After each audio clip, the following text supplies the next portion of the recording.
जय हिंद दोस्तों। आज हम लोग पदार्थ की रचना के बारे में पढ़ेंगे जो सभी क्लास के लिए बेसिक है, यानी आधार है। रसायन को जानने के लिए ये पदार्थ पढ़ना, तत्व पढ़ना, ये सब सारी चीज का जानकारी रखना बहुत जरूरी होता है। तो आज हम लोग पदार्थ की रचना के बारे में देखेंगे। तो हम सबसे पहले देखेंगे कि जो हमारे आसपास जितनी भी वस्तुएं हैं, चाहे वह निर्जीव हो चाहे वह सजीव हो, ये सब में कुछ न कुछ विभिन्नताएं होती है, कुछ न कुछ समानताएं होती है। क्या समानताएं होती है? तो सभी वस्तुएं जो भी वस्तुएं हैं सभी स्थान घेरते हैं। स्थान घेरते मतलब वो कहीं भी रख देंगे तो जगह ले लेगा, उसको कहते हैं स्थान घेरना। उसके बाद वस्तुओं में कुछ न कुछ द्रव्यमान होता है, यानी उसमें वजन होता है, चाहे वो हवा ही क्यों ना हो। गैस सिलेंडर जो होता है, क्या उसमें हवा होती है? क्या उसका वजन नहीं होता? वजन होता है। तो पदार्थ का वजन होता है, यानी द्रव्यमान होता है। पदार्थ अवरोध उत्पन्न करते हैं। जैसे देखो यही दीवार है, ये बोर्ड है, अब हम इधर जाएंगे तो क्या अवरोध पैदा नहीं कर रहा है, हमें जाने नहीं दे रहा, अवरोध पैदा कर रहा है। तो इसमें क्या है? अवरोध पैदा कर रहा है। तो हम कह सकते हैं वस्तु अवरोध पैदा करती है। तो ऐसी वस्तुएं जिसमें ये सब सारे गुण उत्पन्न हो, सारे गुण पैदा हो, सारे गुण देखने को मिले, तब हम इसे पदार्थ, ऐसे वस्तुओं को हम लोग पदार्थ कहेंगे। जैसे हवा, पुस्तक, लकड़ी, बेंच, कुर्सी, ये सब सारे चीज पदार्थ कहलाएंगे। अब दूसरी बात हम ये जानेंगे कि पदार्थ में विभिन्नताएं क्यों हैं, पदार्थ अलग अलग क्यों दिखता है, बर्फ किसी और की तरह, पानी अलग, उसके बाद लोहा, लकड़ी सब अलग अलग क्यों दिखता है। इसका सबसे पहले हम जानेंगे इसका वजन क्या है, कारण क्या है। तो पदार्थ कणों से मिलकर बने होते हैं, यानी पदार्थ छोटे छोटे कणों से मिलकर बने होते हैं, जिसे अणु कहते हैं। और अणु छोटे छोटे कणों से और छोटे छोटे कणों से मिलकर होते हैं, जिसे परमाणु कहते हैं। पदार्थ कणों से मिलकर बने होते हैं। पदार्थ के ये कण अत्यंत सूक्ष्म होते हैं, यानी ये बहुत छोटे छोटे कण सूक्ष्म बने होते हैं। पदार्थ के इन कणों में गति करने की क्षमता होती है, यानी जिससे हम हवा ले लेते हैं तो हवा में क्या गति करने की एक क्षमता है। कैसे भाई? तो एक स्थान से दूसरे स्थान पे जाती है। उसके बाद पदार्थ के इन कणों में गति करने की क्षमता होती है। तापमान के बढ़ने से कणों की गति में वृद्धि होती है, यानी पदार्थ के अगर ताप बढ़ा दिया जाए तो उसके कण में गति वृद्धि होगी। जैसे हम लोग बैलून को फुला लेते हैं, गुब्बारे को, और उस गुब्बारे को फुलाकर हम धूप में डाल दें तो क्या होगा? उसके अंदर जो हवा होगा उस पर टेम्परेचर जाएगा तो उसका कण जो होगा दूर भागेगा, यानी गति उसकी बढ़ेगी, वृद्धि होगी, तो वो दूर दूर भागेगा तो गुब्बारे को फोड़ देगा। ठीक, उसके बाद जिससे सिद्ध हो जाएगा कि तापमान बढ़ने से कणों में वृद्धि होती है, यानी कणों की गति में वृद्धि होती है।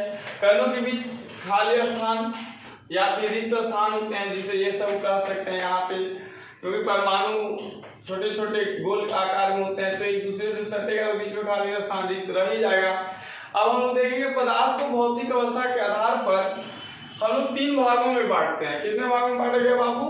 3 भाग में, ठोस, द्रव और गैस में। ठोस और द्रव गैस में। अब देखिए सबसे पहले ठोस क्या है, यहाँ पे सॉलिड बोलेंगे ठोस को। तो ठोस तुम्हारा जो है ठोस हुआ है जिसमें ठोस में कण अत्यधिक निकट होता है, यानी जो ठोस होते हैं उसमें जो कण, ठोस कण का बने होते हैं, अब कण उसमें बहुत पास में होते हैं तो अत्यधिक निकट होते हैं। कणों के बीच अंतःआकर्षण बल काफी अधिक होता है, यानी ठोस वाले जो कण होता है वो एक दूसरे को बहुत अधिक फोर्स से एक दूसरे को बांधे रहता है। ठोस कणों के स्थान जो ठोस कण जो होते हैं, ठोस के कण, उसके बीच में स्थान बहुत कम होती है, रिक्तियां बहुत कम होती है, न्यूनतम होती है। ठोस कठोर एवं निश्चित आकृति के होते हैं, यानी ठोस को कहीं पर हम उठाकर रख दें ले जाकर तो उसकी आकृति चेंज होने वाला नहीं है, ना तो आयतन। ये देखिए कहीं पे हम ले जाके रख दिए किताब को तो क्या हो गया कि दूसरा आकार में आ गया, ऐसा कोई बात नहीं है, किताब तो किताब ही रहेगा। उसके बाद ठोस को तोड़ने में अधिक बल लगाना पड़ता है, जैसे लोहा है, पत्थर, ये सब सारे क्या ठोस है। ये ठोस कणों की व्यवस्था है आपकी। उसके बाद द्रव है। द्रव यानी वह है जिसमें क्या होगा, कण ठोस पदार्थ के कणों की अपेक्षा थोड़ी, यानी कण जो द्रव का जो कण है वो ठोस पदार्थ के कणों की अपेक्षा थोड़ी अधिक दूरी पर होती है। यानी इसमें जो कण होते हैं, इसमें देखिए जितना पास पास में, इसमें थोड़ा दूर दूर पे है। इसमें जो आकार होता है वो तुम्हारा थोड़ा दूर दूर पर होता है। किसके अपेक्षा? ठोस के अपेक्षा। यानी इसमें एकदम चर्चा किया जाए कि हम द्रव के बारे में बता रहे हैं तो ठोस के अपेक्षा बताएंगे। ठोस को पता है बच्चों को, तो ठोस से हम तुलना करके बताएंगे ना। अब देखो कणों के बीच अंतर कण रिक्तियाएं ठोस से अधिक होती है, यानी इसमें जो थोड़ा कम कम होता है इसमें थोड़ा और अधिक होता है। इसकी आकृति अनिश्चित और आयतन निश्चित होती है। इसकी आकृति अनिश्चित और आयतन क्या होता है? निश्चित। यानी इसकी आकृति अनिश्चित करने का मतलब कहीं पे एक गिलास पानी उसको थाली में डाल देंगे तो उसका आकार थाली जैसा हो जाएगा, लेकिन वो पानी जो एक गिलास है वो एक ही गिलास रहेगा, वो चेंज होने वाला नहीं है।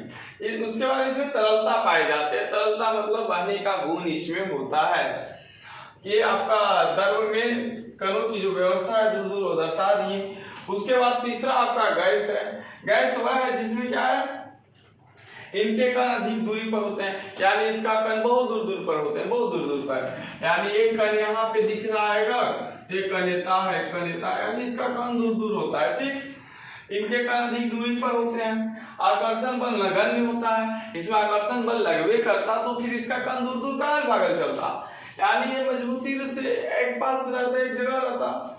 इसका कार्य एवं आयतन अनिश्चित होता है। इसको कहीं पर भी छोड़ दो, इस कमरे में अगर आप गैस को छोड़ोगे तो ये गैस पूरे कमरे में आ जाएगा, चाहे वो ज्यादा रहे या कम रहे, तो इसका आकार आयतन दोनों अनिश्चित होता है। जैसे हवा है, धुआं है, ये सब इत्यादि।